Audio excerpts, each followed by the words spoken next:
Se tem uma coisa que eu acho lindíssima na Páscoa judaica, é uma pergunta que as crianças fazem para os adultos em formato de canção. Na música em que elas cantam antes da ceia, elas perguntam: por que essa noite é diferente de todas as noites? E é essa pergunta que eu quero que você faça para si mesmo hoje. Por que essa madrugada, essa noite do sábado para o domingo é tão importante, é tão diferente, é tão feliz?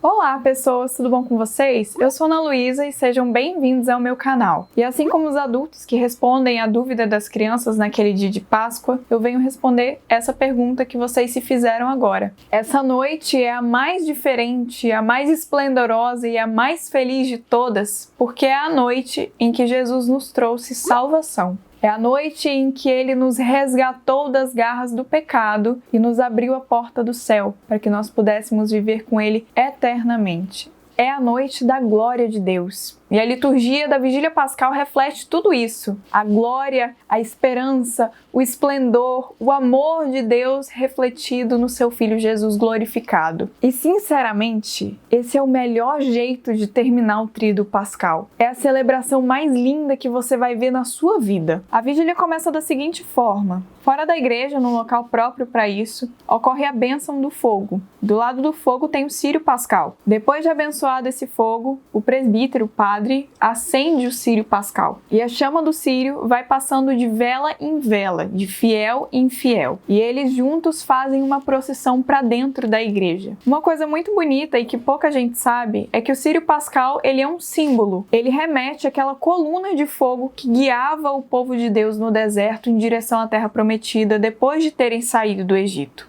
E juntos toda a Assembleia recorda desse fogo, o fogo do Espírito Santo, que vai guiando a igreja em direção ao céu. Já dentro da igreja, todos elevam as suas velas e cantam o cântico do precônio pascal. Que, gente, na boa, ele é muito lindo. Eu vou deixar o link aqui na descrição para vocês ouvirem depois o precônio pascal e meditarem a letra do precônio. Porque os cristãos meio que cataram toda a liturgia judaica do dia da Páscoa, né? E esse cântico responde à pergunta que a gente fez no começo desse vídeo. E o refrão dele afirma muito bem o porquê. Ó noite de alegria verdadeira, que une o céu de novo à terra inteira. Depois de cantar o anúncio da Páscoa, o precônio pascal, as velas se apagam e a liturgia da missa segue normalmente. Bom, quase normalmente, porque a liturgia da palavra tem 8 leituras, 8 salmos e 7 orações depois dos salmos, sem contar o evangelho. Então é quase normal. E a liturgia da palavra desse dia, ela é grande desse jeito, justamente para responder essa pergunta.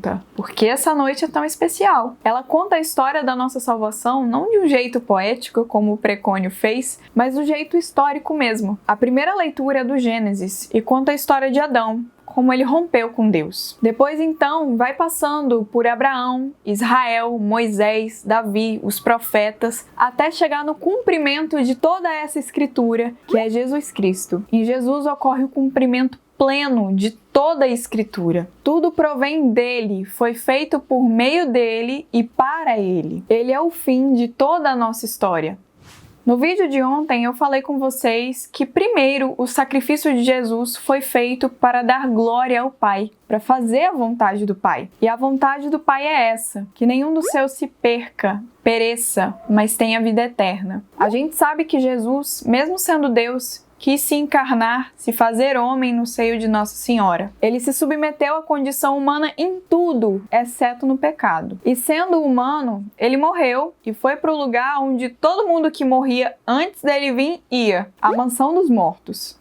Antes de Jesus proporcionar salvação à humanidade, todo mundo que morria ia para a mansão dos mortos, inclusive os justos. E Jesus também foi para lá. Mas como ele é Deus, tem substância divina e ele nunca pecou, o que aconteceu com ele quando ele foi para a mansão dos mortos foi um pouquinho diferente. Por causa da sua autoridade divina e por causa do preço que ele pagou na cruz, ele pôde resgatar todas as almas dos justos que estavam na mansão dos mortos. E assim, ele abriu a porta dos céus para que esses justos pudessem entrar. E não só os justos que morreram antes dele, mas também nós que morremos depois e que escolhemos viver em amizade com ele. Antes, a gente era escravo do pecado. A gente não tinha a liberdade de escolher Deus, porque essa era a nossa condição anterior. Os nossos pais, Adão e Eva, escolheram ficar longe de Deus, e isso reflete em todas as gerações. Nós não tínhamos antes a possibilidade de ir para o céu. A nossa alma estava fadada a ficar no inferno sofrendo, fadada à morte eterna. Mas o amor, a misericórdia e o poder de Deus são maiores do que tudo. E Ele era o único capaz de vencer a morte. Cristo ressuscitou no terceiro dia, conforme as Escrituras. E Ele nos deu a única coisa que o pecado retira de nós: liberdade. Com a morte de Jesus, o nosso livre-arbítrio foi restaurado. Com a morte de Jesus, nós conseguimos a oportunidade de escolher entre a vida e a morte. Essa é a maior liberdade que Jesus podia nos dar. E é por isso que a parte mais linda da Vigília Pascal não é a bênção do fogo, não é a liturgia eucarística, não são as velas erguidas, não é o glória com sinos tocando. A parte mais linda da Vigília Pascal é a parte em que novas pessoas fazem essa escolha. É o rito do batismo. Eu não sei vocês, mas toda vez que eu vejo um adulto sendo batizado, eu choro. Eu acho a coisa mais linda do mundo. Porque não é como uma criança que os pais se comprometem a ensinar a fé para ela. Um adulto que quer fazer parte do corpo de Cristo, ele teve que aprender, ele teve que conhecer, ele teve que ser cativado por esse Cristo. E ele tomou essa decisão sozinho. Por isso que eu acho que é tão lindo, sabe? Porque é uma decisão difícil de se tomar. É uma escolha para a vida inteira, que infelizmente esse ano não vai ter de novo, pelo menos não na Vigília Pascal. Mas também tem outra coisa que também é muito bonita. Não são só os catecúmenos que fazem as suas promessas batismais. Nós também renovamos as nossas com eles. Esse é o momento em que nós dizemos para Deus: sim, Senhor, eu quero estar contigo. Eu estou aqui porque eu quero e eu quero cumprir a tua vontade. Nessa Vigília Pascal, eu convido você a refletir sobre essa escolha. Se você quiser, pegue uma foto do seu batismo. Se você for batizado criança, pergunta para os seus pais como que foi o dia do seu batismo. Relembre as promessas que eles fizeram por você e que hoje você vai renovar elas mais uma vez. Sinta no seu coração o quão sublime é essa ressurreição de Jesus e pense muito bem sobre o primeiro dia do resto da sua vida.